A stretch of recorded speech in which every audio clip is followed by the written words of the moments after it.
And finally, we'll come to the STL stack container, which is a library that's already been created for you, and you'll add the stack class. Now, it happens that you can implement that in several different ways in your book. If this is section 18.3, and you can see that a stack can be implemented as a vector or a list or a deque. Remember, we talked about those containers in both 16 and 17. We talked about those. The syntax here is very tricky. If you wanted to implement it as a vector stack, then you would have a stack, and you're used to seeing int here, right, with the angle brackets called iStack. All right. But now, if you did it that way, it would be by default a deque stack. Notice that you have to put a space in these angle brackets. You have to put a space.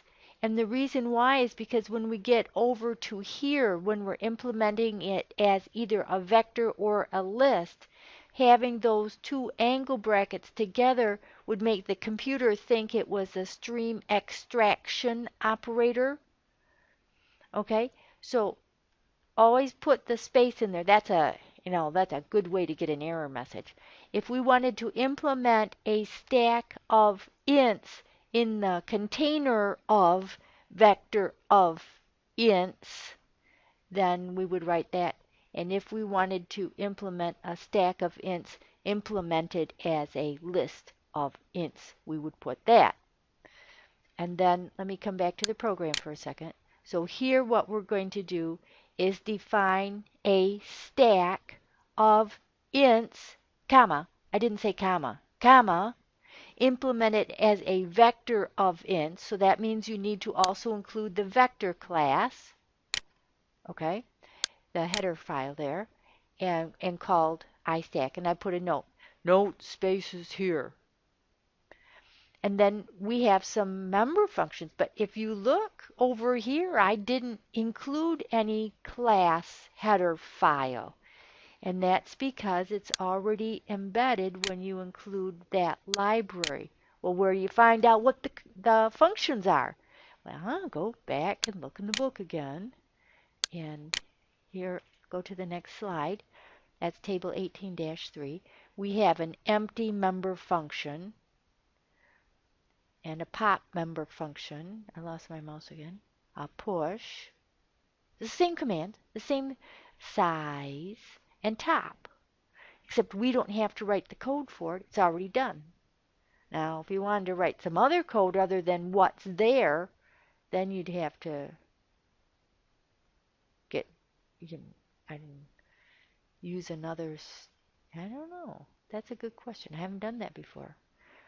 If you would, I bet it would be like a derived class. You'd make a second derived class like we did before, and then add your new member functions to that. Well, anyway, I'm not going to ask you to do that, but some of you might be interested in playing around with that to see what it can do. Oh, so we're going to push some values onto the stack. We're implementing it as a vector, so that means we'll act essentially like an array, except it's not size limited. So from count, we said our max was 2. From count of 2 up to max by 2's, we'll push that value on. So we're going to push 2, 4, 6, 8 onto the stack. And then we'll display the size of the stack. This was the push member function. Then we can see the size member function, and it should show 4. And then we're going to pop them off from 2 until less than max by 2's. Pop off whatever's at the top. And why do we have pop twice? Back to that PowerPoint slide again. Let me see, where is it? There it is. The pop function in the stack template does not retrieve the value from the top of the stack. It only removes it. If you want to retrieve it, you must first call the top function to get the number, and then you can call the